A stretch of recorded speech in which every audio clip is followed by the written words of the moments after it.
La noche en los Andes colombianos nunca perdonaba a nadie, y menos a un niño de 11 años, que temblaba de frío y de rabia pegado a un vidrio sucio.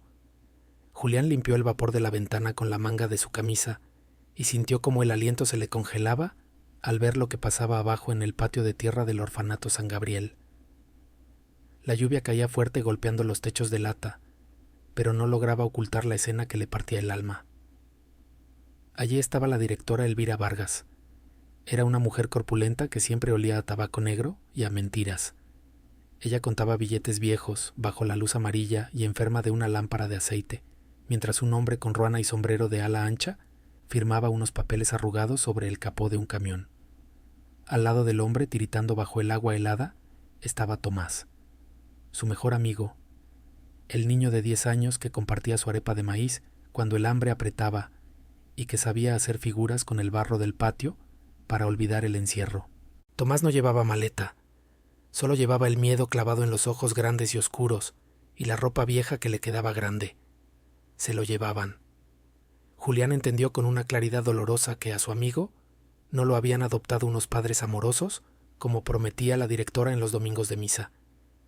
Lo estaban vendiendo como si fuera un bulto de papas o un animal de carga para trabajar en alguna finca lejana hasta reventar.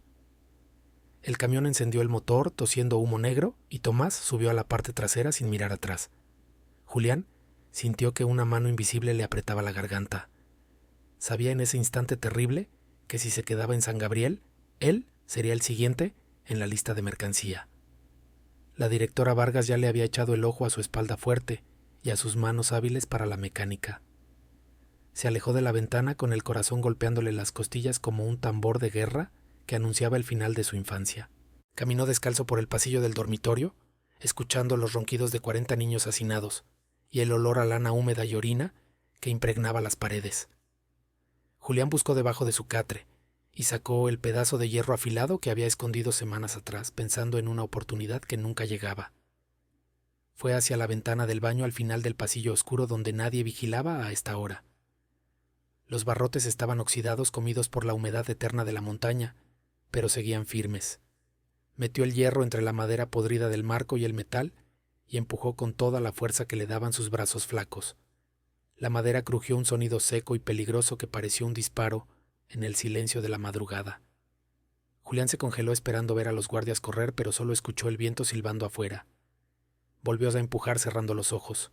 El hierro se resbaló de repente. El filo le cortó la palma de la mano izquierda profundo y rápido. La sangre caliente brotó de inmediato mezclándose con el óxido, pero Julián no gritó. Se mordió el labio hasta sentir el sabor a cobre y volvió a hacer palanca ignorando el ardor que le subía por el brazo hasta el hombro. Un barrote cedió finalmente cayendo hacia el jardín con un golpe sordo que la lluvia disimuló. El hueco era pequeño, apenas suficiente para su cuerpo desnutrido por años de sopas aguadas. Julián se subió al borde, miró la caída de 3 metros y se lanzó hacia la oscuridad sin pensar en el dolor. Cayó sobre un arbusto de espinas que le rasguñó la cara y las piernas, pero que amortiguó el golpe seco contra el suelo helado. El dolor en el tobillo fue agudo, pero el miedo era más fuerte. Se levantó cojeando sintiendo cómo el lodo frío se le metía entre los dedos de los pies. La lluvia de 1952, en estas montañas de Boyacá, caía como agujas de hielo que buscaban herir. Julián corrió hacia el monte alejándose de las luces mortecinas del orfanato, respirando el aire delgado y puro que quemaba los pulmones. Sus zapatos rotos que llevaba amarrados al cuello por los cordones rebotaban contra su pecho. Avanzó 100 metros 200 metiéndose entre los frailejones gigantes que parecían fantasmas en la niebla. Entonces el viento trajo el sonido que más temía. No eran gritos humanos. Era el ladrido seco y furioso de los perros guardianes que habían olido su rastro de sangre fresca. Las luces del orfanato se encendieron todas a la vez a sus espaldas. Ya no había vuelta atrás. Julián se internó en la oscuridad del páramo, sabiendo que esa noche solo tenía 2 opciones: morir de frío en la libertad o vivir como esclavo en el encierro. El barro negro del páramo espeso y helado intentaba tragarse sus pies a cada paso que daba.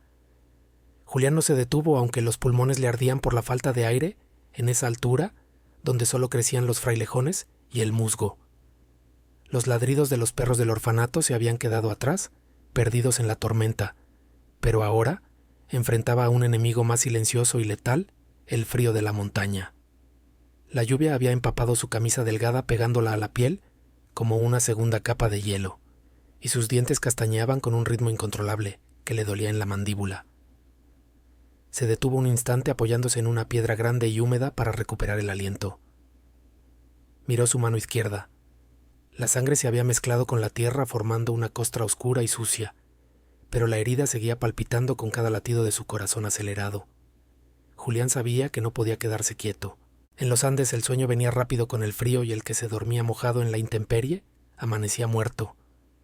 Se obligó a mover las piernas que se sentían pesadas como troncos de madera y siguió subiendo por un sendero de cabras que apenas se dibujaba entre la niebla espesa. Caminó durante horas guiado solo por el instinto y por el miedo a ser arrastrado de vuelta a la celda de castigo. Cuando la luz gris del amanecer comenzó a filtrar entre las nubes bajas, Julián vio algo que lo hizo detenerse en seco. Abajo, en un valle estrecho rodeado de picos afilados, aparecía el esqueleto de un pueblo olvidado. Era La Esmeralda. Los viejos del orfanato hablaban de ese lugar en susurros, una antigua hacienda minera que había sido rica en los años 30, hasta que la tierra dejó de dar piedras verdes y la gente se marchó dejando todo a merced del tiempo y del óxido.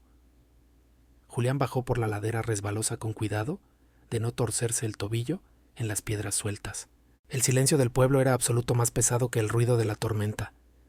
Las casas de adobe que alguna vez tuvieron techos rojos y paredes blancas, ahora eran ruinas tristes, sin puertas ni ventanas. Parecían calaveras vacías mirando hacia la nada con ojos oscuros. La maleza había invadido las calles empedradas rompiendo el suelo y trepando por los muros caídos reclamando lo que era suyo. Entró a la plaza principal caminando con cautela. El viento silbaba al pasar por los huecos de una iglesia sin campanario, creando una música fúnebre que le erizó la piel. Julián necesitaba un refugio, un lugar seco donde pudiera exprimir su ropa y revisar su mano. Probó entrar en la primera casa grande que vio una estructura que parecía haber sido una tienda o un almacén. Empujó la madera podrida de la entrada, y ésta se deshizo bajo sus dedos, cayendo al suelo, con un estruendo que retumbó en todo el valle. Adentro, el panorama era desolador. El techo se había derrumbado parcialmente, dejando entrar el agua y la podredumbre.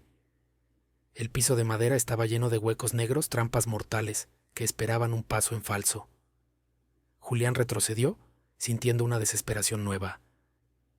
Había escapado de los muros del orfanato solo para encontrarse atrapado en un laberinto de escombros, donde la naturaleza era igual de cruel que la directora Vargas. Probó en otra casa y en otra más, pero el resultado era el mismo: humedad, techos caídos y el olor penetrante a madera vieja y abandono. Casi rendido y con el cuerpo temblando violentamente, decidió caminar hacia los límites del pueblo, donde la vegetación era más densa y salvaje. Fue entonces, mientras bordeaba un muro de piedra derrumbado, que notó algo extraño en la topografía del terreno.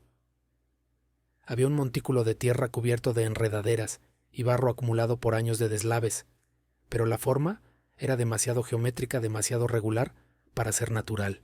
Se acercó arrastrando los pies y vio un brillo tenue bajo la capa de mugre. No era una piedra ni un pedazo de madera. Julián se arrodilló en el lodo ignorando el dolor de sus rodillas y pasó su mano sana sobre la superficie. Sintió el frío inconfundible del metal liso pintado y pulido. Raspó con las uñas quitando capas de musgo y tierra compacta hasta que el color negro profundo apareció ante sus ojos. El corazón le dio un vuelco. No era una viga ni una máquina de mina. Era el techo curvado y elegante de un automóvil. Un vehículo que no pertenecía a este lugar de miseria y ruinas, enterrado casi por completo, como si la montaña hubiera intentado tragárselo entero para esconder un secreto. Julián sintió una punzada de curiosidad que por un momento fue más fuerte que el hambre y el frío. Algo le decía en el fondo de su estómago vacío que ese metal negro no estaba ahí por accidente. Julián se arrodilló sobre el lodo ignorando el agua helada que le empapaba los pantalones y comenzó a excavar con una desesperación que nacía del instinto puro de supervivencia. Sus manos, ya maltratadas por la fuga y el frío, se convirtieron en palas frenéticas, arrancando puñados de tierra negra, raíces duras y piedras afiladas que cubrían la puerta del conductor.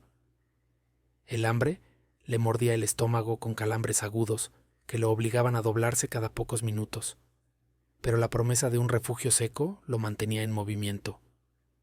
El metal del vehículo negro y brillante bajo la capa de suciedad parecía burlarse de su miseria, manteniéndose impoluto, mientras él se deshacía en el barro. Pasó una hora, o quizás fueron dos, mientras la luz gris del día avanzaba lentamente sobre el Valle de la Esmeralda. Julián jadeaba con el vapor saliendo de su boca en nubes blancas y densas. Su mano herida, envuelta en un trapo sucio que ya estaba empapado de sangre nueva, pulsaba con un dolor sordo y constante como si tuviera un corazón propio y furioso. Finalmente logró despejar la tierra suficiente para revelar la manija de la puerta. Era una pieza de cromo pesado diseñada para manos elegantes, no para los dedos sucios y temblorosos de un niño huérfano. El chico se aferró a la manija apoyando sus pies descalzos contra la carrocería enterrada para hacer palanca, y tiró con todas las fuerzas que le quedaban. El mecanismo oxidado por fuera pero sellado por dentro se resistió al principio crujiendo como un hueso viejo. Julián gruñó, apretando los dientes, sintiendo que los músculos de su espalda estaban a punto de romperse. Entonces, con un chasquido metálico que sonó como un disparo en el silencio del cementerio minero, la cerradura cedió.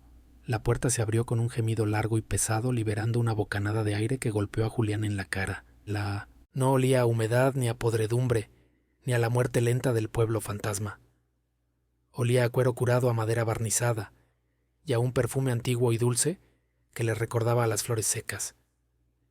El contraste fue tan violento que Julián se quedó paralizado un momento, tambaleándose en el borde de la realidad, sin poder creer lo que sus ojos veían. El interior del automóvil era una cápsula del tiempo perfecta. Los asientos forrados en cuero de un color crema suave estaban intactos, sin una sola mancha de moho. El tablero era de madera de nogal, pulida y brillante con relojes de agujas finas que marcaban una hora que ya no existía. Julián se dejó caer en el asiento del conductor, y la suavidad del material lo envolvió acogiendo su cuerpo dolorido con una gentileza que no había sentido en años.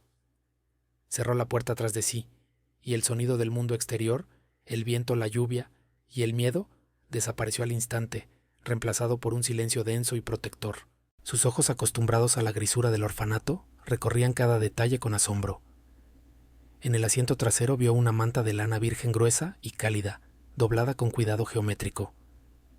Sobre ella descansaban juguetes que parecían sacados de un sueño.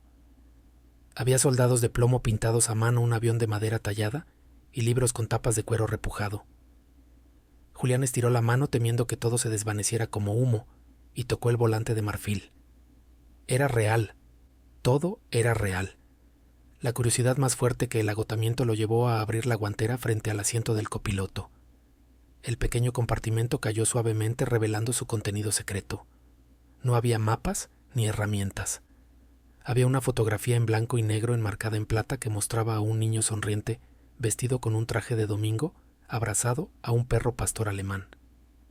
Debajo de la foto encontró un sobre de papel grueso amarillento por los años, pero sellado con cera roja intacta. Julián tomó el sobre con manos que no paraban de temblar. Rompió el sello con cuidado, sintiendo la textura rugosa del papel costoso, y extrajo una hoja escrita con una caligrafía elegante y fluida, llena de curvas y adornos. Acercó el papel a la poca luz que entraba por las ventanas cubiertas de barro y leyó la fecha en la parte superior. Decía 15 de octubre de 1938. El niño sintió un escalofrío que no tenía nada que ver con el frío de la montaña. Esa carta había estado esperando allí en la oscuridad y el silencio durante 14 años. Había estado esperando pacientemente mientras el mundo cambiaba, mientras sus padres morían, mientras él sufría en el orfanato San Gabriel. Julián comenzó a leer moviendo los labios lentamente, y cada palabra se sentía como si un fantasma le estuviera susurrando al oído, contándole una historia que cambiaría su destino para siempre. La carta comenzaba con un saludo que le hizo un nudo en la garganta. Decía: para quien encuentre mi último refugio. Julián tragó saliva sintiendo que las lágrimas le picaban en los ojos, y se acomodó mejor en el asiento, preparándose para escuchar la voz de Sebastián Valderrama, el niño de la foto, hablándole desde el pasado. Julián sostuvo el papel amarillento con cuidado, como si fuera una mariposa disecada que pudiera deshacerse al menor toque. La luz gris que entraba por el parabrisas sucio apenas iluminaba la tinta desvanecida pero las palabras saltaron hacia él con una fuerza que le golpeó el pecho. La carta decía: para nuestro amado hijo Sebastián, en su cumpleaños número 12, esperamos que este automóvil te lleve a todas las aventuras que sueñas vivir más allá de las montañas de Boyacá. Con todo nuestro amor, papá y mamá. 15 de octubre de 1938. El niño bajó la carta lentamente y sintió que un nudo gigante se le formaba en la garganta, impidiéndole respirar. No era el frío ni el hambre lo que lo ahogaba ahora. Era el peso brutal de una verdad que nunca había querido aceptar. Julián se dio cuenta en ese silencio sepulcral de que existían mundos donde los niños eran amados, donde los padres regalaban máquinas maravillosas para alimentar sueños y no pesadillas. Él solo conocía el mundo de los golpes de la sopa aguada y de los amigos vendidos como ganado. Las lágrimas comenzaron a brotar calientes y saladas, quemándole las mejillas sucias de barro. Julián se dobló sobre el volante de marfil y lloró. Lloró por sus padres, a quienes apenas recordaba como sombras cariñosas antes del accidente. Lloró por Tomás, que en ese momento estaría viajando hacia un infierno desconocido en la selva.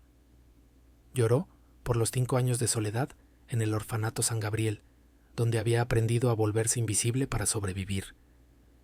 El llanto le sacudió el cuerpo entero, liberando una angustia que había guardado bajo llave en lo más profundo de su alma durante demasiado tiempo. Cuando las lágrimas se secaron dejando su cara tirante y pegajosa, Julián se sintió extrañamente ligero, como si hubiera vaciado un saco de piedras que cargaba en la espalda. Se limpió los ojos con el dorso de la mano sana y miró a su alrededor con una nueva claridad. El auto no era solo un regalo olvidado. Había algo más. Su instinto afilado por la necesidad le decía que Sebastián Valderrama, el niño de la foto, no habría dejado este tesoro enterrado sin un propósito mayor. Comenzó a registrar el resto del habitáculo con movimientos rápidos y precisos. En el suelo del asiento trasero, debajo de una pila de libros de geografía y aventuras, sus dedos tropezaron con un objeto duro y rectangular. Era un cuaderno de cuero negro mucho más nuevo que la carta de los padres. Lo abrió y vio una letra diferente, más apresurada, más urgente. La primera página tenía una fecha de hacía apenas 3 meses. Leyó con el corazón acelerado las palabras escritas por un Sebastián adulto. Decía: mi tiempo se acaba. La enfermedad que se llevó a mis padres ahora viene por mí. He usado mi fortuna para ayudar a los olvidados, pero no es suficiente. Este refugio es para el niño perdido que lo encuentre. Si estás leyendo esto es porque la necesidad te trajo aquí. No solo te dejo un techo, te dejo una espada para tu batalla. Busca detrás del panel lateral en el maletero.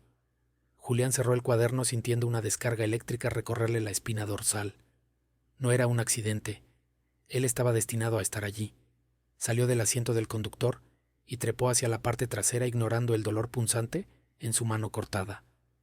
Bajó el respaldo del asiento que conectaba con el maletero desde adentro y palpó los paneles laterales tapizados en tela fina. Sus dedos torpes por el frío recorrieron las costuras buscando un desnivel, un botón o una palanca. Al principio solo sintió la madera sólida bajo la tela. La frustración comenzó a subirle por el cuello. Golpeóse el panel con rabia 1 o 2 veces. Entonces escuchó un sonido hueco. Presionó con fuerza usando el peso de su cuerpo justo en el centro del panel derecho. Hubo un clic sonoro seco y mecánico. Una sección del panel se deslizó hacia abajo revelando un compartimento oscuro y profundo. Julián metió la mano temblando y sus dedos tocaron papel grueso y metal frío. Sacó el contenido y lo puso sobre la manta de lana. Lo que vio lo dejó sin aliento. Había fajos de billetes de alta denominación atados con ligas de goma que aún no se habían podrido. Había documentos legales con sellos oficiales de notarías en Bogotá. Y había títulos de propiedad de tierras, minas y cuentas bancarias. Pero lo que más brillaba en medio de esa fortuna de papel era una pequeña llave dorada y una dirección escrita en una tarjeta de presentación. Dr. Camilo Restrepo, abogado. Carrera 7ª, Bogotá. Julián miró el tesoro. Ese dinero era más de lo que la directora Vargas ganaría en 10 vidas de vender niños. Por primera vez en medio de la tormenta y la soledad de la montaña, el niño huérfano sintió algo que era más poderoso que el miedo. Sintió que tenía el poder de cambiar las cosas. Sintió que la guerra acababa de comenzar. La seguridad del cuero y la calidez de la manta eran una trampa dulce que intentaba convencerlo de quedarse allí para siempre. Julián sabía con esa sabiduría amarga que da el hambre, que si se quedaba escondido en el automóvil tarde o temprano, se le acabarían las fuerzas, o alguien más lo encontraría. Tenía que moverse. La decisión de abrir la puerta nuevamente y enfrentar el viento helado del páramo fue un acto de violencia contra su propio instinto de conservación. Antes de salir se preparó como un soldado que va a la guerra. Buscó en la maleta de cuero que estaba en el maletero y encontró ropa de niño de otra época. Había un abrigo de lana gris pesado y grueso que olía a naftalina y a armarios cerrados. Se lo puso encima de sus trapos sucios del orfanato. Le quedaba un poco grande en los hombros y las mangas le cubrían hasta los nudillos, pero el calor fue inmediato y reconfortante. Envolvió los documentos legales y los fajos de billetes en un pedazo de tela encerada que arrancó del forro del baúl y se los amarró al pecho pegados a la piel, usando un cordón de zapato viejo para asegurar que el tesoro no se moviera. Salió al exterior y el frío lo golpeó como un martillazo en la cara. La lluvia había parado por el momento, pero el cielo seguía siendo una masa de plomo que amenazaba con caerse. Julián dedicó 10 minutos preciosos y dolorosos a cubrir de nuevo el techo del automóvil con ramas, barro y piedras. No podía permitir que nadie más descubriera el santuario de Sebastián. Cuando terminó, sus manos estaban entumecidas y la herida de su palma izquierda ardía con un fuego rítmico, pero el secreto estaba a salvo. Bajó hacia la carretera principal manteniéndose siempre entre la maleza, lejos de la vista de cualquier vehículo. Sus piernas temblaban por el esfuerzo de caminar en el terreno irregular. Cada paso era una lucha contra la gravedad y el agotamiento. Después de 2 horas de descenso, escuchó el rugido de un motor diésel que subía por la cuesta. Se lanzó a una zanja llena de agua sucia, conteniendo la respiración, con el corazón golpeándole las costillas contra el paquete de documentos. No era la camioneta del orfanato. Era un camión de carga viejo y despintado que transportaba bultos de papa hacia la capital. Julián vio su oportunidad. Cuando el vehículo redujo la velocidad para tomar una curva cerrada llena de huecos, el niño salió de su escondite. Corrió con las últimas reservas de energía que le quedaban, ignorando el dolor punzante en su tobillo, y se aferró a la baranda trasera de madera. Se izó con un gruñido raspándose el estómago contra el metal oxidado y cayó sobre los costales de papa que olían a tierra húmeda y a campo. El camión aceleró y el viento en la parte trasera se volvió un cuchillo que cortaba la piel, pero Julián se enterró entre los bultos, buscando cualquier pizca de calor. El viaje duró horas interminables.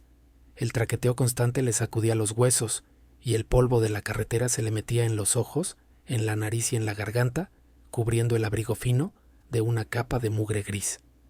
Al atardecer, el paisaje cambió. Las montañas verdes y solitarias dieron paso a casas de ladrillo, sin terminar fábricas que escupían humo negro y calles llenas de gente apresurada. Habían llegado a Bogotá. La ciudad en 1952 era un monstruo de ruido y sombras. Julián saltó del camión cuando éste se detuvo en un semáforo en la entrada de la zona industrial y sus pies tocaron el pavimento duro de la capital. Se sintió minúsculo. Los edificios altos le tapaban el cielo y el ruido de los tranvías y los autobuses lo aturdía. La gente pasaba a su lado sin mirarlo. Hombres con trajes oscuros y sombreros, mujeres con abrigos largos, todos caminando rápido bajo la llovizna eterna de la ciudad. Julián apretó el bulto contra su pecho, verificando que los papeles seguían ahí, y comenzó a caminar buscando los letreros de las calles. Necesitaba encontrar la carrera séptima. Preguntó a un vendedor de periódicos, un hombre viejo, con la cara curtida, quien le señaló el norte con desconfianza mirando sus zapatos rotos y su abrigo sucio. El niño avanzó cuadra tras cuadra, sintiendo como las miradas de los transeúntes se clavaban en él. Se veía como lo que era un mendigo, un fugitivo, un niño de la calle.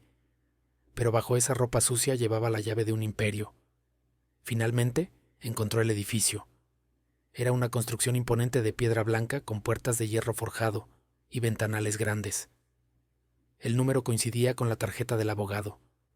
Julián se detuvo frente a la entrada dudando por primera vez. ¿Y si el abogado lo echaba? ¿Y si llamaba a la policía? Entonces el sonido de una sirena cortó el aire. Un auto patrulla de la policía giró en la esquina con las luces giratorias. manchando de rojo las paredes de los edificios. Los agentes bajaron la velocidad, escaneando las aceras con miradas duras. Buscaban a alguien, tal vez a él, tal vez a otro desgraciado. El miedo le inyectó adrenalina en las venas. Julián no podía esperar más. Se lanzó hacia la puerta del edificio y presionó el timbre de bronce con su mano sana, rogando a un Dios, en el que apenas creía que alguien abriera antes de que la patrulla llegara a su altura. Las luces rojas de la patrulla barrieron la fachada de piedra, iluminando las gotas de lluvia como si fueran chispas de sangre. Julián se pegó contra la madera oscura de la puerta, conteniendo la respiración, mientras el vehículo policial pasaba lentamente por la calle, con el motor ronroneando como una bestia al acecho. Los agentes miraban hacia las sombras buscando formas sospechosas, pero la lluvia espesa le dio al niño un segundo de invisibilidad. El timbre dejó de sonar, y hubo un silencio agónico antes de que los cerrojos interiores giraran uno por uno, con un sonido pesado y metálico que retumbó en sus oídos. La puerta se abrió apenas unos centímetros retenida por una cadena de seguridad. Un ojo detrás de un lente grueso de aumento lo observó con desconfianza absoluta. Era una mujer mayor con el pelo gris recogido en un moño severo, que lo miró de arriba abajo, notando el barro en sus zapatos, el abrigo demasiado grande y la suciedad que le cubría la cara. Ella intentó cerrar la puerta de inmediato murmurando algo sobre no dar limosnas a esas horas, pero Julián reaccionó con la desesperación de un animal acorralado. Metió su pie derecho con el zapato roto en la apertura de la puerta, impidiendo que se cerrara.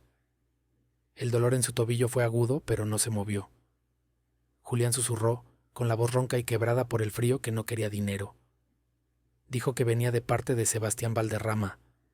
El nombre funcionó como un hechizo extraño. La mujer se congeló y su expresión pasó de la molestia al asombro puro.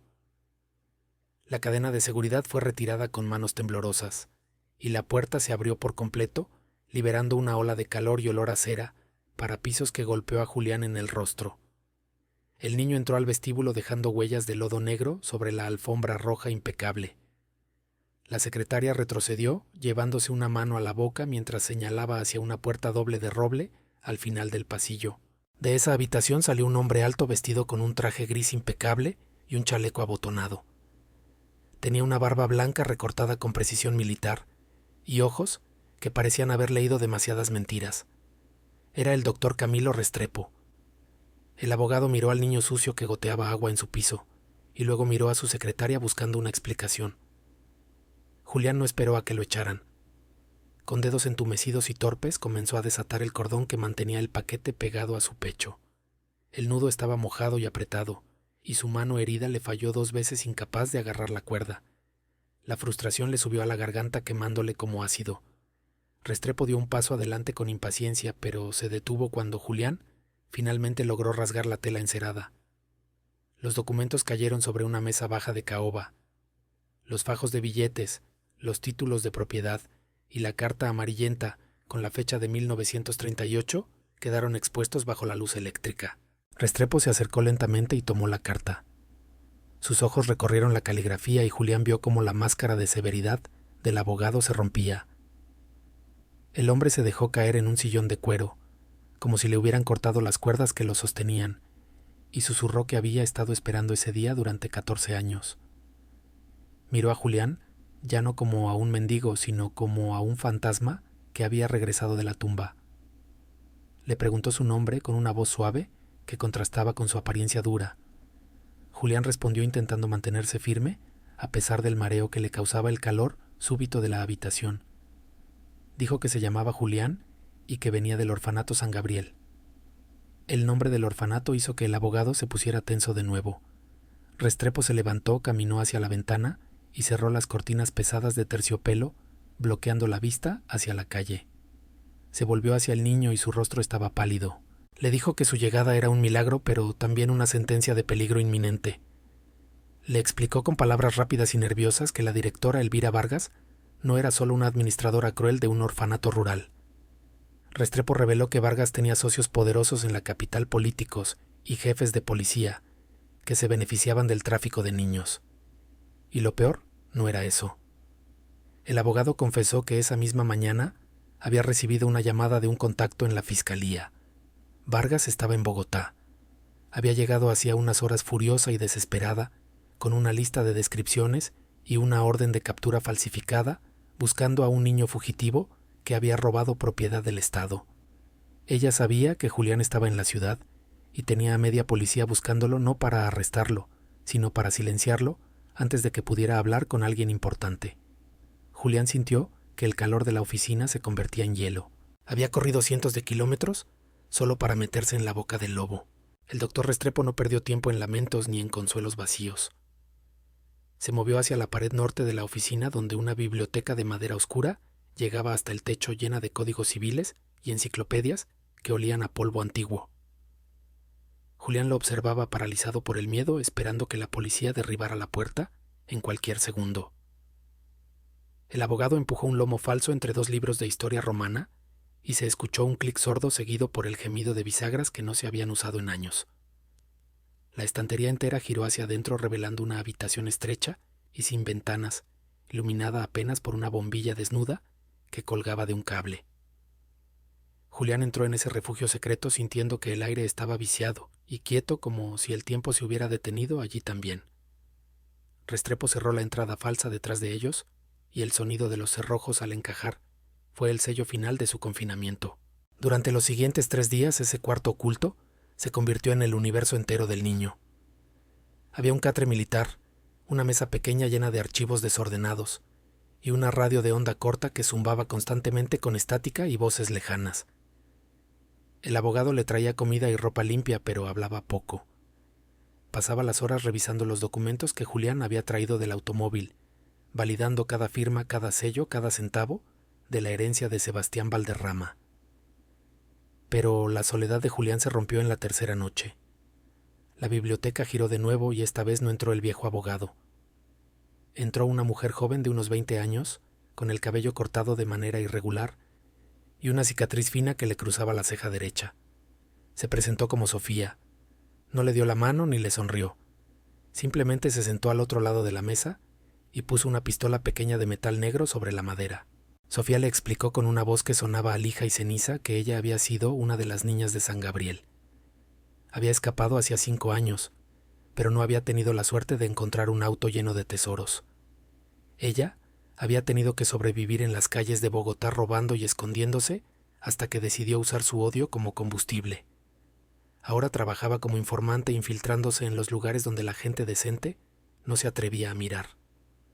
Sofía abrió una carpeta gris que traía bajo el brazo y esparció varias fotografías sobre la mesa. Julián sintió que el estómago se le revolvía. Eran imágenes tomadas desde lejos, borrosas y granuladas, pero inconfundibles. Mostraban camiones de carga, barcos fluviales en puertos de la selva y filas de niños caminando encadenados por los tobillos. No era solo un orfanato corrupto. Era una máquina industrial de carne humana. La joven señaló un libro de contabilidad que había robado de una oficina secundaria de la directora Vargas. Las páginas estaban llenas de columnas con nombres, fechas y cifras en dólares. Julián leyó los encabezados temblando. Gastos de transporte, sobornos aduaneros, tarifas de venta. Los niños no tenían nombres, allí tenían códigos de inventario. Sofía puso su dedo con la uña mordida hasta la carne sobre una línea reciente en la última página. Julián se inclinó forzando la vista bajo la luz amarilla de la bombilla. Allí estaba. Código T45. Descripción: varón, 10 años, saludable, dócil. Destino: Manaus, Brasil. Fecha de traslado: 15 de noviembre. El nombre real estaba escrito en lápiz apenas visible en el margen derecho. Decía Tomás. El aire se escapó de los pulmones de Julián. Miró la fecha en el calendario de pared que colgaba sobre el catre. Era 13 de noviembre. Faltaban 48 horas. Sofía confirmó sus peores miedos con una brutalidad necesaria. Le dijo que Vargas tenía un contrato nuevo con mineros de oro ilegales en el Amazonas. Necesitaban cuerpos pequeños para entrar en los túneles inestables, donde los adultos no cabían. Tomás no iba a ser adoptado, iba a ser enterrado vivo en la selva, trabajando hasta que sus pulmones o la tierra colapsaran. Julián sintió una oleada de calor que le subió desde los pies hasta la cabeza. Ya no era miedo, era una furia blanca y pura. Preguntó con voz firme dónde estaban los niños ahora. Sofía respondió que los habían movido del orfanato esa misma tarde. Estaban en una bodega de paso en las afueras de Bogotá esperando el transporte nocturno que los llevaría al sur. Pero había un problema mayor. La bodega estaba vigilada por hombres armados con fusiles militares mercenarios, pagados con el dinero sucio de las esmeraldas y el oro. Entrar allí era un suicidio. No hacer nada era una sentencia de muerte para Tomás. Julián miró los documentos de su herencia apilados en la esquina de la mesa y supo que el dinero no servía de nada si se quedaba guardado en una caja fuerte. La puerta falsa de la biblioteca se abrió una vez más, rompiendo el silencio denso que había llenado el cuarto durante la última hora. El doctor Restrepo entró cargando una bandeja con café negro y pan fresco, pero su rostro traía algo mucho más pesado que una cena simple. Puso la bandeja sobre la mesa apartando las fotos terribles de los niños encadenados y sacó del bolsillo interior de su saco un sobre lacrado con cera negra. Era diferente al primero. Este sobre no tenía la elegancia antigua de los años 30, sino la urgencia de alguien que sabe que la muerte le pisa los talones. El abogado se sentó frente a Julián entrelazando sus dedos largos sobre la madera. Le dijo con voz grave que Sebastián Valderrama escribió esa carta 3 días antes de morir, cuando su corazón ya apenas tenía fuerzas para latir. Le explicó que Sebastián sabía que su fortuna era un regalo, pero también una carga terrible. Antes de entregarle el sobre, Restrepo puso otra cosa sobre la mesa. Era un pasaporte nuevo con la foto de Julián pegada y un boleto de avión de la aerolínea Avianca. Julián miró los documentos. El pasaporte tenía un nombre que no era el suyo. Decía Martín Echeverry. El boleto tenía fecha para la mañana siguiente con destino a Buenos Aires, Argentina. Restrepo le habló suavemente, casi como un abuelo. Le dijo que esa era la primera opción. Podía tomar ese avión, aterrizar en un país donde nadie conocía su cara, ir a un colegio privado y vivir la vida que sus padres habrían querido para él. La directora Vargas nunca lo encontraría allá. Podía olvidar el frío de Boyacá, olvidar el orfanato y ser simplemente un niño normal. La tentación golpeó a Julián con la fuerza de un puñetazo físico. Miró el pasaporte. Se veía limpio, seguro, prometedor. Se imaginó durmiendo en una cama suave, sin miedo a los guardias, comiendo 3 veces al día, creciendo lejos de la miseria. Su mano sana se movió casi por instinto hacia ese boleto de libertad. Sus dedos rozaron el papel liso, sintiendo la textura de una vida posible, una vida sin dolor. Pero entonces su mirada se desvió apenas unos centímetros hacia la fotografía granulada que Sofía había dejado sobre la mesa. Allí estaba la prueba del destino de Tomás. La imagen borrosa de los camiones, la selva devoradora y la certeza de que su amigo estaba respirando el mismo aire de terror que él había dejado atrás. Julián retiró la mano del pasaporte como si el papel estuviera ardiendo. El recuerdo de Tomás compartiendo su pan cuando Julián estaba enfermo de fiebre le llenó la boca de un sabor amargo. Si él se iba a Argentina, Tomás moriría en una mina de oro ilegal. Esa era la verdad simple y brutal. Julián tomó el sobre negro de Sebastián y lo abrió con movimientos bruscos. La letra adentro era temblorosa, escrita con el pulso de un moribundo. Leyó en silencio. La carta decía: «Mi querido heredero desconocido, si tienes esta carta en tus manos es porque el abogado te ha ofrecido la salida fácil. No te juzgo si la tomas. La vida ha sido cruel contigo y mereces paz. Pero si decides quedarte, si decides usar mi dinero no para huir sino para pelear, debes saber que no habrá vuelta atrás». El texto continuaba advirtiendo sobre los peligros. Decía que el mal no se rinde ante los abogados ni ante los papeles firmados. El mal solo retrocede ante una fuerza mayor. Decía que él, Sebastián, había muerto con el remordimiento de no haber hecho más, de haber estado demasiado enfermo para salir de su habitación y enfrentar a los monstruos que devoraban a los niños pobres de Colombia.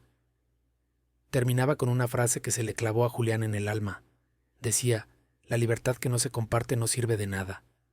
Julián levantó la vista. Sofía lo observaba desde la esquina limpiando su pistola con un trapo aceitoso. Ella no dijo nada, no lo presionó, pero en sus ojos había una pregunta silenciosa. Restrepo esperaba con la respiración contenida. El niño empujó el pasaporte y el boleto de avión hacia el abogado, deslizándolos por la mesa hasta que cayeron al suelo. Dijo con una voz que ya no sonaba a la de un niño de 11 años, que no se iba a ir a ninguna parte. Dijo que Tomás no tenía un pasaporte y que él tampoco lo necesitaba. Restrepo cerró los ojos un momento y Julián vio una sombra de sonrisa triste, pero orgullosa, en su rostro cansado.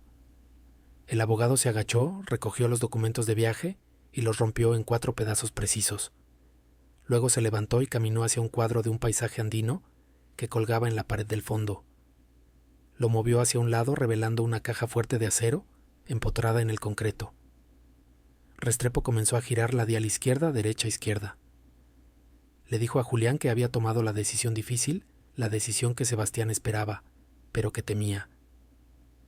La puerta de acero se abrió con un chasquido pesado.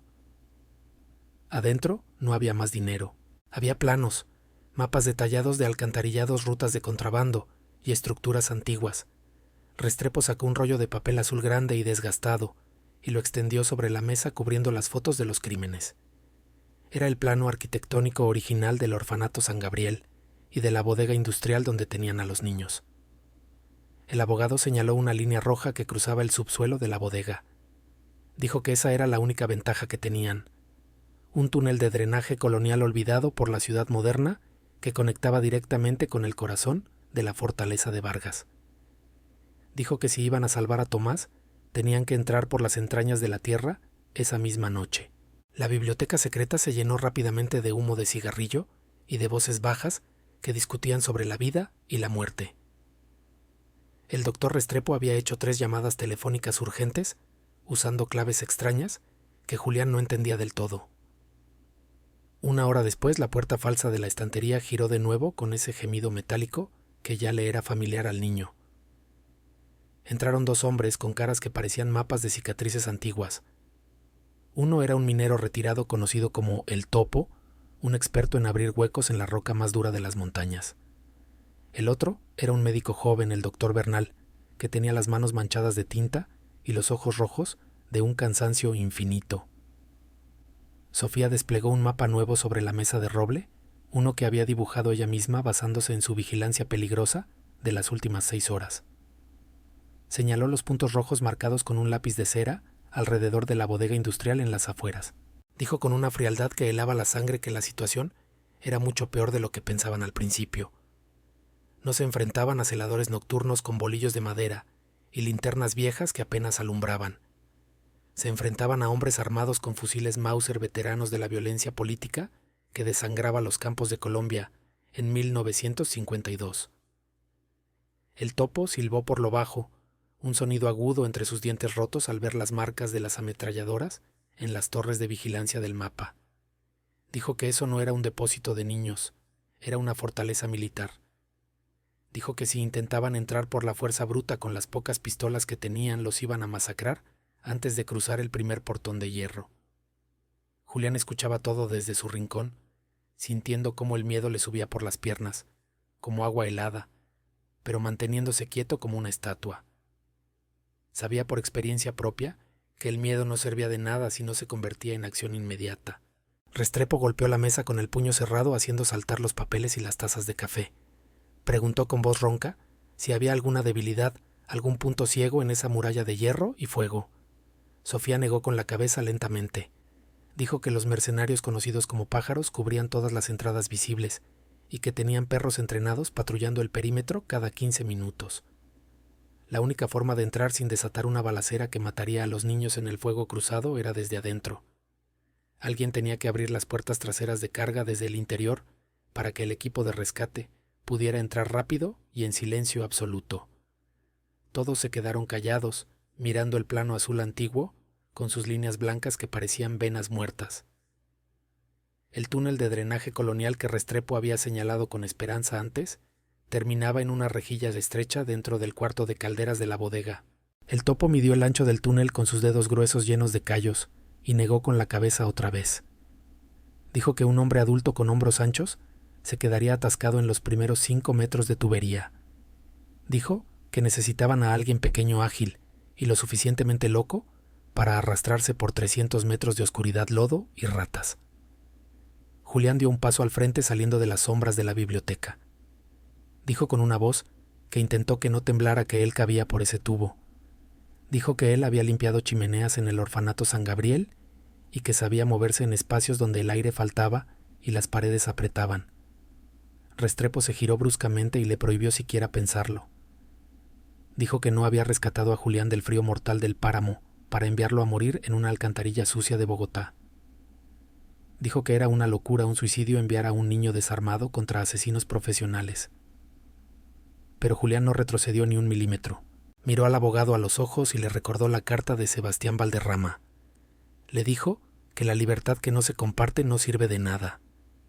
Le dijo que Tomás estaba allá adentro esperando a que alguien lo salvara y que él era el único que podía llegar hasta la rejilla sin ser visto. Sofía intervino poniendo una mano firme sobre el hombro del abogado viejo. Dijo en voz baja que el niño tenía razón. Dijo que era la única carta que les quedaba por jugar si querían sacar a esos 40 niños antes de que los camiones salieran hacia la selva amazónica al amanecer. El plan comenzó a tomar forma, en el aire viciado del cuarto, una forma terrible y desesperada. Julián entraría por el drenaje, cruzaría el subsuelo inundado y abriría la puerta de carga a las 3 de la mañana en punto. El topo crearía una distracción explosiva en la entrada principal para atraer a los guardias hacia el fuego, mientras el doctor Bernal preparaba una ambulancia falsa para sacar a los heridos que seguramente habría. Restrepo finalmente asintió con la cabeza, con una expresión de dolor profundo, como si estuviera firmando una sentencia de muerte para el niño que acababa de conocer. Sofía sacó una última fotografía, una que había guardado hasta el final, para no romper la moral del grupo. Mostraba a un hombre alto con uniforme militar sin insignias fumando en la puerta de la bodega. Dijo que ese era el capitán Buitrago, un hombre conocido por su crueldad legendaria en los llanos orientales. Dijo que Vargas no solo había contratado guardias simples, había contratado a un escuadrón de la muerte personal. Julián miró la foto del capitán, vio la pistola pesada colgada en su cintura y entendió que esa noche no solo lucharía por su vida, lucharía contra el diablo mismo en persona. La espera en esa habitación sin ventanas se sentía más pesada que las piedras de la montaña. Julián estaba sentado en el borde del catre militar, mirando cómo la aguja del reloj de pared se arrastraba segundo a segundo hacia la hora maldita. El aire estaba cargado de humo de tabaco y de tensión eléctrica, un silencio denso, que solo se rompía por el sonido rítmico de El Topo, afilando una navaja contra una piedra de amolar. El doctor Restrepo caminaba de un lado a otro con las manos cruzadas en la espalda, deteniéndose cada tanto para mirar los planos azules, como si esperara que una nueva puerta apareciera mágicamente dibujada en el papel. Sofía se acercó al niño llevando una lata abierta de betún negro para zapatos. No dijo una palabra, simplemente metió sus dedos en la pasta grasosa y fría y comenzó a pintar la cara de Julián. El olor a petróleo y químicos le llenó la nariz, provocándole náuseas, pero se quedó quieto cerrando los ojos mientras ella cubría su piel pálida. La grasa le tapó las mejillas, la frente, el cuello, transformándolo en una sombra viviente, en una criatura hecha para la oscuridad y el lodo. Cuando ella terminó, le pasó un espejo pequeño y sucio. Julián no reconoció al niño que lo miraba desde el vidrio. Ese reflejo no tenía miedo, solo tenía unos ojos blancos y brillantes que resaltaban en la negrura artificial de su rostro. El topo se levantó de su silla, guardó la navaja y sacó de un bolso de lona una herramienta envuelta en trapos oscuros. Era una palanca de acero corta y gruesa con un extremo curvado en forma de uña. Se la entregó a Julián y el peso del metal sorprendió al niño, casi doblándole la muñeca herida. El viejo minero le explicó en un susurro rasposo que esa barra era su mejor amiga allá abajo. Le dijo que servía para forzar rejillas oxidadas, para trabar engranajes, y si era necesario para defenderse de las ratas del tamaño de gatos que vivían en las alcantarillas de Bogotá. Julián asintió guardando la palanca en el cinturón de cuero que Sofía le había ajustado sobre el abrigo. También le entregaron unas rodilleras improvisadas, hechas con pedazos de llanta de camión y alambre dulce. Se las amarró fuerte, sintiendo cómo el caucho duro le mordía la piel a través del pantalón, pero sabía que agradecería ese dolor cuando estuviera arrastrándose sobre vidrios rotos y piedras afiladas. A las 2 de la mañana el grupo salió del edificio de la carrera séptima. La ciudad dormía bajo una llovizna persistente que convertía las calles vacías en espejos negros y resbaladizos. Se subieron al auto del abogado apretados en el asiento trasero, mientras el doctor Bernal conducía con las luces apagadas por callejones secundarios para evitar las patrullas policiales. El viaje hacia el sur fue un trayecto silencioso hacia el infierno. Los edificios elegantes del centro dieron paso a fábricas de ladrillo oscuro chimeneas que escupían humo invisible en la noche y terrenos baldíos llenos de basura. El auto se detuvo en un camino de tierra a 300 metros de la bodega fortificada. El olor a aguas negras, a químicos industriales y a podredumbre golpeó a Julián en cuanto abrieron la puerta. Bajaron agachados moviéndose entre la maleza alta que les llegaba a la cintura, empapándolos de agua helada al instante. A lo lejos los reflectores de la bodega barrían el perímetro conos de luz blanca que cortaban la oscuridad buscando víctimas. Se podían ver las siluetas de los hombres armados en el techo, caminando con la confianza de quienes saben que son dueños de la muerte. El topo se adelantó apartando un matorral de zarzas espinosas, con sus manos desnudas, y reveló la entrada del drenaje. Era un tubo de concreto antiguo, medio enterrado en el barro que exhalaba un vaho caliente y fétido. Parecía la boca abierta de un monstruo subterráneo esperando su sacrificio. El sonido del agua goteando adentro, ecoico y lejano, sonaba como latidos de un corazón enfermo. El doctor Restrepo se arrodilló en el lodo frente a Julián, sin importarle arruinar su traje de sastre. Le puso una mano firme en el hombro y lo miró con una intensidad desesperada. Le dijo con la voz quebrada que no tenía que hacerlo. Le recordó que el boleto de avión seguía siendo una opción, que nadie lo culparía por elegir vivir. Pero Julián miró hacia la fortaleza iluminada, pensó en Tomás, tiritando de frío en algún rincón oscuro, y negó con la cabeza. Se ajustó los guantes de lana, respiró hondo el aire podrido del pantano y se metió en el agujero. La oscuridad lo tragó de inmediato. El techo del túnel era bajo, obligándolo a ponerse a 4 patas sobre el limo resbaladizo. El frío de la piedra le traspasó la ropa, y el silencio del mundo exterior desapareció, reemplazado por el sonido de su propia respiración acelerada, y el goteo constante de la ciudad que lloraba sobre su cabeza. Julián comenzó a avanzar hacia las entrañas de la tierra, solo sabiendo que la única salida estaba al otro lado del miedo. El túnel de drenaje no era solo un agujero oscuro, era una tumba líquida que olía a amoníaco y a cosas muertas. Julián avanzaba arrastrándose sobre los codos y las rodillas, sintiendo cómo el lodo espeso y helado se le metía por el cuello de la camisa, bajando por su espalda como dedos fríos. La oscuridad era absoluta, pesada, una venda negra sobre los ojos que le hacía perder el sentido de la orientación. Solo el sonido de su propia respiración agitada y ruidosa llenaba el espacio estrecho de concreto amplificado por el eco metálico de la tubería. Algo peludo y rápido le pasó por encima de la mano herida, clavando unas uñas diminutas en su piel antes de desaparecer en la negrura. Julián mordió el grito que le subió a la garganta, sintiendo una náusea violenta, pero se obligó a seguir moviéndose centímetro a centímetro. Las rodilleras de llanta que el topo le había fabricado protegían sus huesos del cemento áspero, pero el esfuerzo físico de arrastrar su propio peso en ese espacio confinado le estaba quemando los músculos de los hombros. Cada metro avanzado era una victoria contra el pánico, contra el deseo instintivo de darse la vuelta y huir hacia el aire limpio. De repente su cabeza golpeó contra algo duro y metálico. Había llegado al final. Tantep con las manos enguantadas y sus dedos encontraron los barrotes fríos de una rejilla de hierro.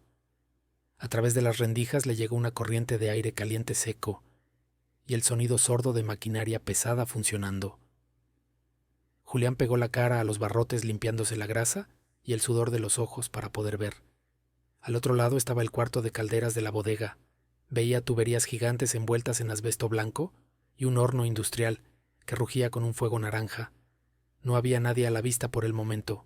Sacó la palanca de acero de su cinturón con manos que temblaban por la adrenalina y buscó el punto débil de la rejilla donde el óxido había comido el metal durante décadas.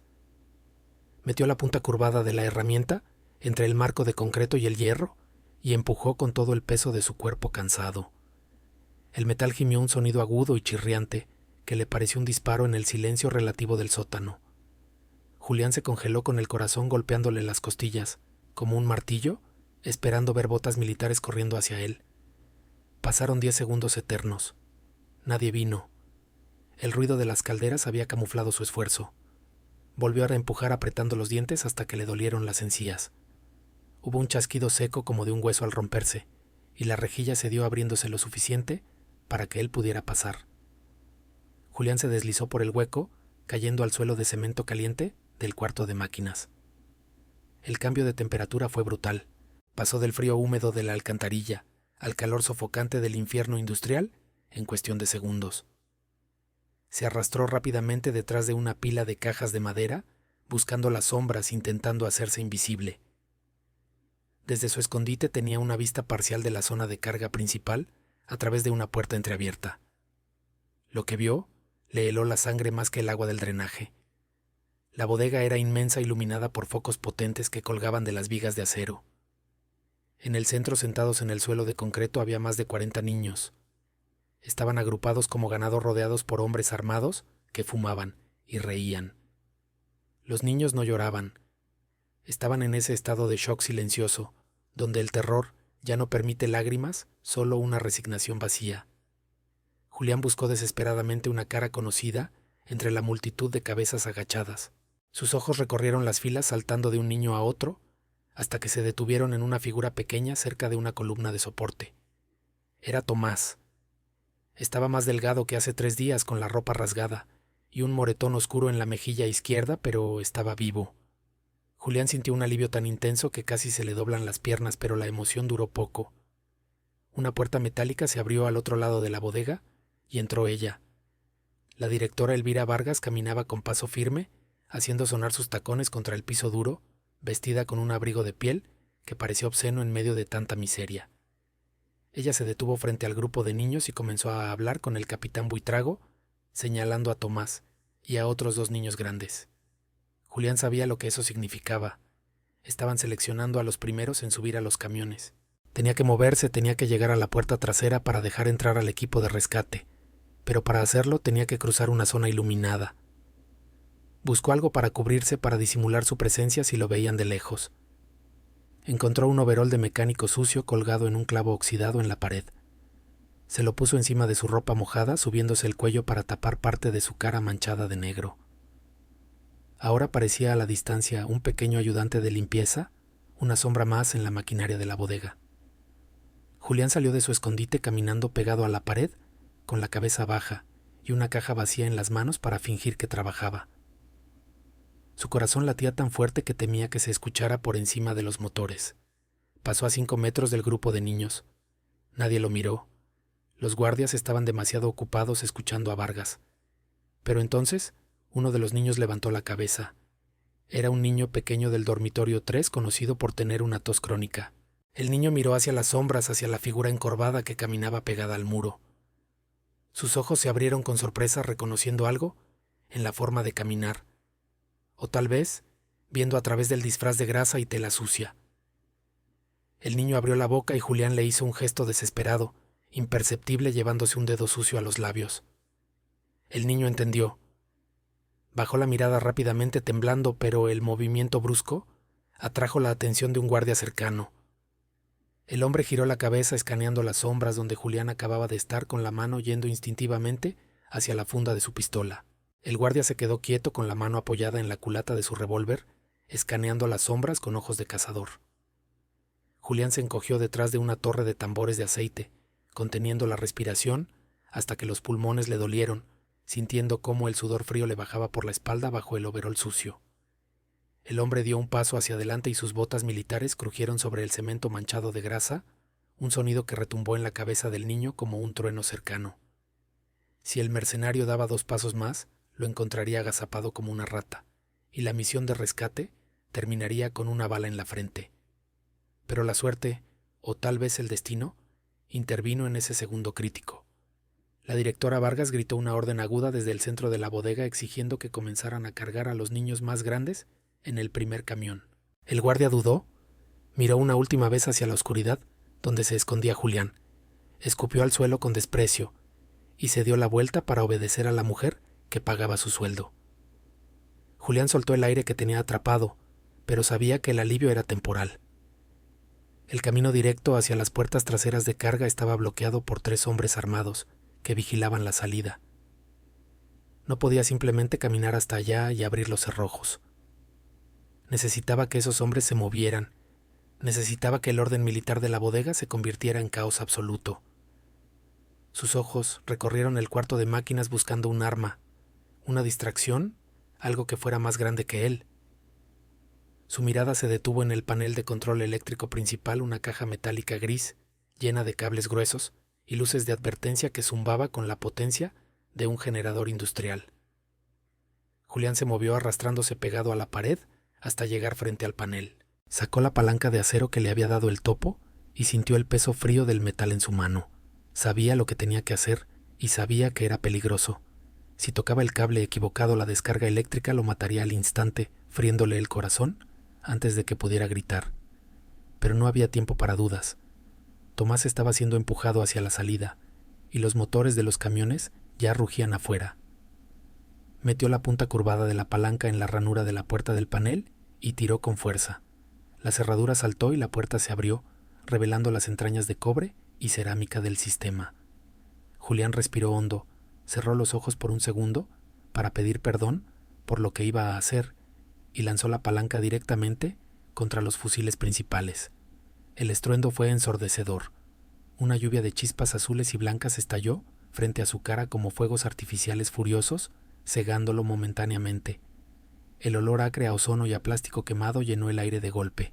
Las luces potentes de la bodega parpadearon una vez, 2 veces, y luego murieron sumiendo el inmenso espacio en una oscuridad casi total. Al mismo tiempo, el sistema de ventilación se detuvo con un gemido metálico, dejando un silencio repentino que duró apenas un latido del corazón. Entonces comenzaron los gritos.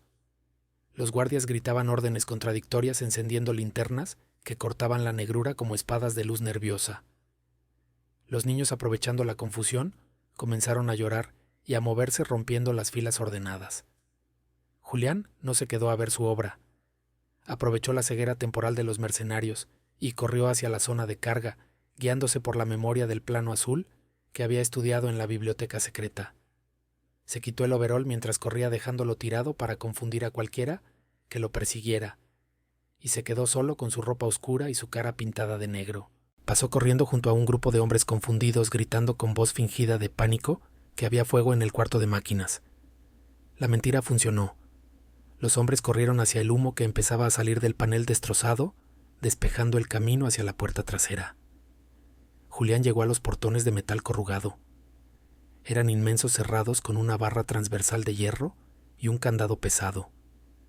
Sus manos buscaron el cerrojo en la penumbra y sus dedos tocaron el frío acero del candado. Necesitaba la palanca para romperlo, pero la había dejado clavada en el panel eléctrico.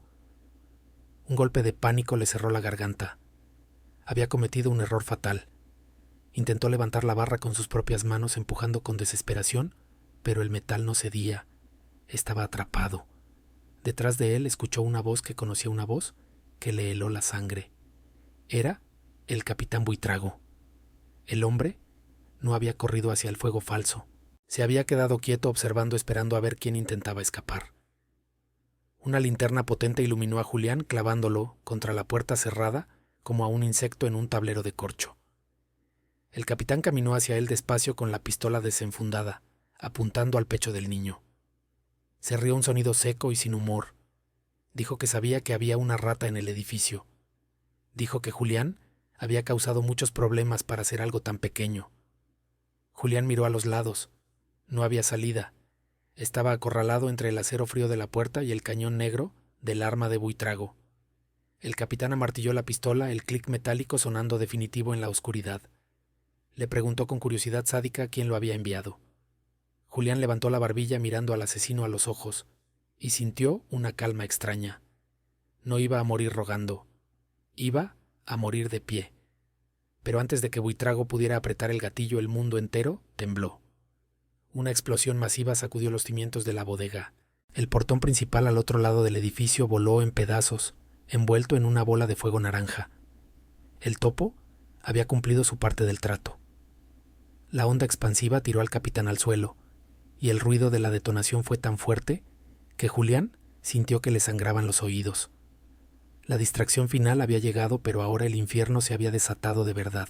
El mundo se había convertido en un zumbido agudo y constante, un pitido interminable que borraba cualquier otro sonido. Julián se sacudió el polvo de los ojos tosiendo y vio cómo el capitán Buitrago intentaba levantarse del suelo, aturdido por la onda expansiva que había sacudido la bodega hasta sus cimientos. La pistola del mercenario había resbalado por el cemento quedando a 1 metro de su mano, girando lentamente como un juguete abandonado. Julián no lo pensó, porque pensar en ese momento significaba morir. Se lanzó no hacia el arma sino hacia la barra de hierro transversal que bloqueaba la salida de carga. Sus dedos lastimados y cubiertos de grasa se aferraron al metal frío y pesado. Tiró hacia arriba con un grito gutural usando cada gramo de fuerza que le quedaba en su cuerpo desnutrido, sintiendo cómo los músculos de su espalda ardían como si se estuvieran desgarrando. La barra se movió centímetro a centímetro, raspando contra los soportes oxidados, hasta que finalmente se liberó del seguro y cayó al suelo con un estruendo metálico que Julián sintió en los pies más que en los oídos. Empujó la hoja de metal corrugado hacia afuera. La puerta cedió ante el viento nocturno y la lluvia fría de Bogotá entró de golpe mezclándose con el humo caliente del incendio. Siluetas oscuras rápidas y precisas entraron por la brecha que el niño había abierto. No eran fantasmas. Eran hombres vestidos de negro liderados por una mujer que no tenía miedo. Sofía pasó por el lado de Julián con una pistola en la mano y sus ojos barrieron la estancia buscando amenazas. Buitrago, recuperando el sentido con la furia de un animal herido, se estiró para alcanzar su revólver. Sofía no dudó. Disparó 2 veces 2 destellos secos en la penumbra y el capitán cayó hacia atrás gritando y agarrándose el hombro destrozado. El camino estaba despejado, pero la batalla apenas comenzaba. Julián no corrió hacia la seguridad de la lluvia. Giró sobre sus talones y se metió de nuevo en la boca del lobo, corriendo hacia el centro de la bodega, donde el humo negro se acumulaba como una tormenta tóxica. Los disparos resonaban por todas partes. El equipo de rescate intercambiaba fuego con los mercenarios que quedaban en las pasarelas superiores. Las balas picaban el concreto alrededor de los pies del niño, levantando nubes de polvo y esquirlas, pero él solo tenía un objetivo en la mente. Tomás. Encontró al grupo principal de niños agazapados detrás de unas cajas de maquinaria, llorando y cubriéndose la cabeza. Un agente del equipo de rescate ya estaba allí guiándolos hacia la salida trasera, protegiéndolos con su propio cuerpo. Julián escaneó las caras manchadas de hollín, buscando desesperadamente a su amigo. Vio a Carlos. Vio a María. Pero Tomás no estaba. Un movimiento brusco cerca de la oficina de despacho al fondo de la bodega capturó su atención. A través de la cortina de humo, vio una figura vestida con un abrigo de piel arrastrando a un niño pequeño hacia una puerta lateral privada. Era la directora Vargas. Estaba usando a Tomás como un escudo humano, apretando su brazo alrededor del cuello del niño con tanta fuerza que Tomás tenía la cara morada, luchando por respirar. La sangre le hirvió a Julián en las venas. No sintió miedo ni precaución. Sintió una rabia pura y primitiva. Agarró una llave inglesa pesada que alguien había dejado sobre un banco de trabajo y corrió hacia ellos gritando el nombre de la mujer que había convertido sus vidas en un infierno. Vargas se giró al escuchar los pasos con los ojos desorbitados por el pánico y la maldad, y levantó una pistola pequeña de nácar apuntando directamente a la cabeza de Julián. Ella apretó el gatillo. Julián vio el fogonazo pero no sintió el impacto. Algo o alguien lo había empujado violentamente hacia un lado, tirándolo al suelo duro. Sofía había saltado entre la bala y el niño recibiendo el plomo en su propio cuerpo. La joven cayó rodando con una mancha roja floreciendo rápidamente en su brazo izquierdo, pero no soltó su arma. Desde el suelo, con una calma aterradora, apuntó a las piernas de la directora. El disparo de Sofía fue certero.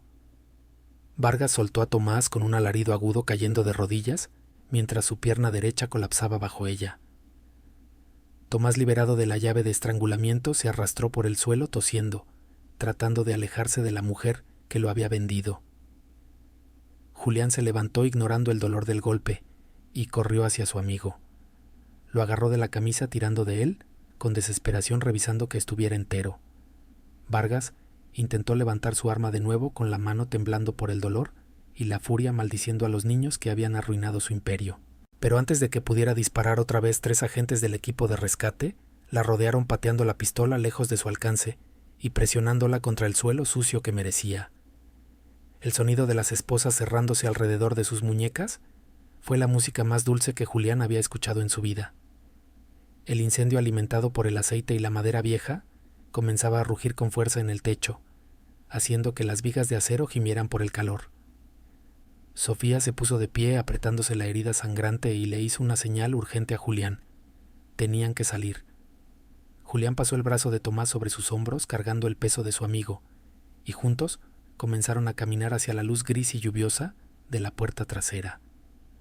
Salieron al aire libre bajo la lluvia helada de la madrugada y cayeron sobre la hierba mojada jadeando y temblando. Las sirenas de la policía oficial y de los bomberos se acercaban a lo lejos una caballería tardía que venía a limpiar el desastre. Julián miró hacia atrás, hacia la bodega en llamas. Vio cómo sacaban a Vargas arrastrándola como un saco de basura, derrotada y rota. Luego miró a Tomás que lloraba en silencio abrazado a sus rodillas y supo que la pesadilla física había terminado. Habían ganado la guerra, pero las cicatrices que llevaban por dentro tardarían mucho más tiempo en sanar. El Palacio de Justicia de Bogotá olía a cera vieja, a madera pulida, y a ese miedo frío que se acumula en los lugares donde se deciden los destinos humanos. Julián estaba sentado en una silla de roble, demasiado grande para su cuerpo de 11 años, en el centro de una sala inmensa y silenciosa. Sus pies calzados con zapatos nuevos que le apretaban los talones apenas tocaban el suelo, pero él mantenía la espalda recta rígida como una tabla. Al otro lado de la sala, separada por una baranda de madera tallada, estaba la directora Elvira Vargas. Ya no llevaba su abrigo de piel ni sus joyas robadas. Vestía un uniforme gris de prisión y su cabello, antes peinado con laca costosa, caía en mechones grasosos sobre su frente, pero sus ojos seguían teniendo el mismo brillo de odio clavado fijamente en el niño que la había destruido. El abogado defensor, un hombre bajo, con bigote engomado y voz chillona, caminaba de un lado a otro frente al estrado moviendo las manos como si espantara moscas invisibles. Se detuvo frente a Julián invadiendo su espacio personal y lo miró con una sonrisa que no llegaba a los ojos. Le preguntó al jurado con un tono burlón si realmente iban a condenar a una mujer respetable basándose en las fantasías de un niño huérfano y traumatizado. Dijo que Julián era conocido por inventar historias para llamar la atención, que era un ladrón confeso, que había robado propiedad privada y que todo el relato sobre la venta de niños era una mentira elaborada para escapar de sus propios crímenes. Julián sintió que la cara le ardía. Quería gritar, quería saltar sobre el abogado y decirle que había visto los recibos, que había olido el miedo en el camión, que había sentido el frío del drenaje. Pero el doctor Restrepo, sentado en la mesa de la fiscalía, le hizo una señal imperceptible con la cabeza. Calma. Julián respiró hondo tragándose la rabia que le quemaba la garganta. Respondió con voz baja pero clara que él no inventaba el hambre ni los golpes en el sótano. Dijo que los moretones en la piel de sus amigos no eran fantasía, eran mapas de dolor, dibujados por la mano de la señora Vargas. El abogado defensor golpeó la baranda con el puño, fingiendo indignación. Gritó que no había pruebas físicas, que los documentos podían ser falsificados, que el niño estaba siendo manipulado por enemigos políticos de su clienta. La sala se llenó de murmullos. Julián miró al juez, un hombre anciano con cara de piedra, y vio una sombra de duda en sus ojos cansados. El miedo le heló el estómago. Si no le creían, Vargas saldría libre. Si salía libre, los cazaría uno por uno. Fue entonces cuando las puertas dobles del fondo de la sala se abrieron con un chirrido pesado. El doctor Bernal entró empujando una silla de ruedas. En ella, envuelto en una manta de lana azul, iba Tomás. El silencio que cayó sobre la sala fue absoluto, denso como el agua. Tomás estaba pálido, casi transparente, y todavía tenía vendajes en el cuello donde la directora lo había lastimado, pero estaba despierto. El fiscal llamó al nuevo testigo al estrado. Tomás no pudo caminar hasta la silla de los testigos, así que el juez permitió que hablara desde su lugar, junto a la mesa de la defensa. El niño de 10 años levantó la mano derecha temblando ligeramente y juró decir la verdad. Su voz era un susurro rasposo dañado por el estrangulamiento, pero cada palabra resonó en las paredes de piedra como un martillazo. Tomás no habló de política ni de leyes. Habló de la oscuridad del camión, habló del olor a gasolina y vómito, habló de cómo la directora Vargas le había dicho personalmente que valía $50 si llegaba vivo a la selva y 0 si llegaba muerto. Luego sacó algo del bolsillo de su pantalón. Era una etiqueta de papel arrugada y sucia con un número impreso y un precio. Dijo que se la habían atado al tobillo como si fuera una maleta en un aeropuerto. El abogado defensor intentó objetar tartamudeando, pero el juez lo calló con un golpe seco de su mazo. La evidencia era devastadora. La directora Vargas, al ver la etiqueta, perdió la compostura por primera vez. Se puso de pie de un salto tirando su silla al suelo y gritó que esos niños eran basura, que ella les estaba haciendo un favor al darles un propósito en las minas, porque nadie más los quería. Su propia boca la condenó. La confesión gritada en un ataque de soberbia resonó en los oídos de todos los presentes. El veredicto llegó 2 horas después. Culpable de todos los cargos: tráfico de personas, secuestro agravado, intento de homicidio. El juez dictó la sentencia máxima permitida por la ley de 1952, 30 años de prisión en la cárcel de mujeres del Buen Pastor, sin posibilidad de rebaja. Los aplausos estallaron en la galería donde estaban Sofía y otros miembros del equipo de rescate, pero Julián no sonrió. Miró a Vargas mientras los guardias le ponían las esposas. Ella no estaba llorando. Lo estaba mirando a él con una sonrisa torcida y venenosa. Mientras la sacaban de la sala, ella se detuvo un segundo y movió los labios sin emitir sonido. Julián leyó el mensaje claramente. No estoy sola. El niño sintió un escalofrío en la espalda. Sabía que la red de tráfico no terminaba con ella. Había socios compradores políticos corruptos que seguían libres. Vargas había caído, pero el monstruo seguía vivo, y ahora sabía el nombre del niño que lo había herido. Julián le apretó la mano a Tomás y supo que la batalla en la corte había terminado, pero la guerra por su seguridad apenas comenzaba. 3 años habían pasado desde que el fuego consumió la bodega de los horrores en Bogotá. Era una tarde tranquila de 1955, y el sol de la sabana entraba tibio por los ventanales de la hacienda Los Rosales. Julián caminaba por el corredor de baldosas rojas con un libro de anatomía bajo el brazo. Ya no era el niño esquelético y sucio que había salido de una alcantarilla. Ahora tenía 14 años, era alto, tenía los hombros anchos de quien ha nadado, y montado a caballo, y vestía una camisa blanca impecable. Pero sus ojos oscuros y atentos seguían escaneando cada rincón, buscando peligros que ya no existían en esa casa, pero que nunca desaparecían de su memoria. Entró en el despacho principal, donde el olor a café recién hecho se mezclaba con el aroma del tabaco de pipa. Allí estaba el doctor Restrepo, con el pelo completamente blanco, revisando planos de construcción sobre una mesa inmensa. A su lado, Sofía marcaba rutas en un mapa de Colombia con alfileres de colores. Ella levantó la vista y sonrió una sonrisa rara que suavizaba la cicatriz de su cara. Le dijo a Julián con orgullo que el refugio de Medellín estaba listo para recibir a 30 niños más esa misma semana. Julián dejó el libro sobre una silla de cuero y se acercó al mapa. Los alfileres cubrían gran parte del país.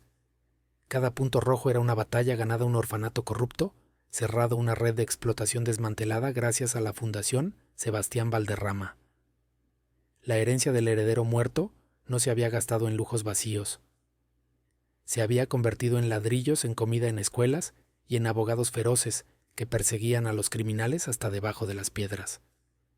Tomás, que ahora vivía en la casa de huéspedes y estudiaba música en el conservatorio, era la prueba viviente de ese éxito. Felipe Valderrama, el primo lejano de Sebastián que había adoptado legalmente a Julián, entró en la habitación con las botas llenas de barro del jardín. Era un hombre bueno, de risa fácil y manos grandes, que había aceptado a Julián no como un proyecto de caridad, sino como a un hijo verdadero. Felipe le puso la mano en el hombro y le preguntó si estaba listo para los exámenes de la secundaria. Julián asintió, sintiendo el calor de ese gesto paternal. Por primera vez en su vida tenía a alguien que se preocupaba por sus notas y no por su precio de venta. Pero la paz tenía un precio. Julián sabía que la amenaza de Elvira Vargas, susurrada en la corte, no había sido vacía. Habían tenido intentos de sabotaje, cartas anónimas y vehículos extraños vigilando la hacienda. Por eso Julián entrenaba cada mañana. Aprendía defensa personal con Sofía, estudiaba leyes con Restrepo y estrategia con Felipe. No iba a ser una víctima nunca más. Se estaba preparando para ser el guardián que Sebastián no pudo ser. Esa noche, cuando la casa quedó en silencio, Julián salió al jardín trasero.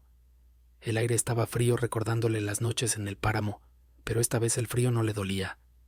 Caminó hasta un pequeño mausoleo de piedra blanca cubierto de hiedra, donde descansaban los restos trasladados de Sebastián Valderrama. Julián se sentó en el escalón de mármol y sacó del bolsillo la vieja fotografía del niño y el perro, que ahora guardaba en una funda de plástico. Le habló a la tumba en voz baja como si conversara con un hermano mayor. Le contó que Tomás había aprendido a tocar el violín. Le contó que Sofía iba a casarse con el doctor Bernal. Le contó que él, Julián, había decidido estudiar medicina forense para que los muertos sin nombre pudieran contar sus historias y obtener justicia. Miró las estrellas sobre los Andes, esas mismas estrellas que lo habían visto llorar dentro de un auto enterrado, y sintió una gratitud inmensa, profunda y dolorosa. El automóvil negro, aquel refugio metálico bajo la tierra, había sido un ataúd para los sueños de Sebastián, pero se había convertido en la cuna de la nueva vida de Julián. Entendió finalmente que su sufrimiento en el orfanato San Gabriel no había sido en vano. El dolor lo había forjado, lo había endurecido como el acero, para que pudiera cargar el peso de la misión que el destino le había entregado. Se levantó sacudiéndose las hojas secas del pantalón. Mañana tenía clase de historia, y por la tarde una reunión de estrategia para rescatar a un grupo de niños en la costa. Su vida era extraña, dividida entre la normalidad de un adolescente y la responsabilidad de un comandante, pero era suya.